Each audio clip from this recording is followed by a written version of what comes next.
સોસાયટીના સભ્યોને ચેરમેનના નમસ્કાર. આપણી બે વિંગમાંથી એક વિંગનો એક આખો ફ્લોર એવો છે જેમણે અત્યાર સુધી મેન્ટેનન્સ આપ્યું જ નથી. ના આપો, કઈ વાંધો નહીં.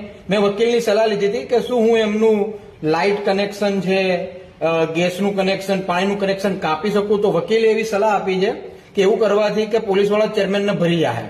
તે આપણે એવું કઈ કરવું નથી, પણ એને જોઈને બીજા 5 શીખ્યા છે કે અમે બી નહીં આપીએ. કાંઈ નહીં, ના આપો. તમે મેન્ટેનન્સ નહીં આપો તો મારે કઈ રીતે ઘર સોસાયટી મારે કઈ રીતે અટકાવી. પણ હવેથી એક નવો નિયમ હું લાવ્યો છું. તમે મેન્ટેનન્સ નહીં આપો તો એની પેનલ્ટી લાગશે ને એનું વ્યાજ ચડતું જાય. જ્યારે તમે મકાન વેચશો ત્યારે નો ડ્યુ સર્ટિફિકેટ તમને આપવામાં નહીં આવે. ના ભરો, મને શું, મને વ્યાજ સોસાયટીમાં વ્યાજની રકમ વધતી જાય.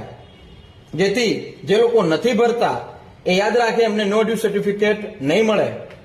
ત્યાં સુધી મારા ચરણોમાં તમારા બધાના પ્રણામ.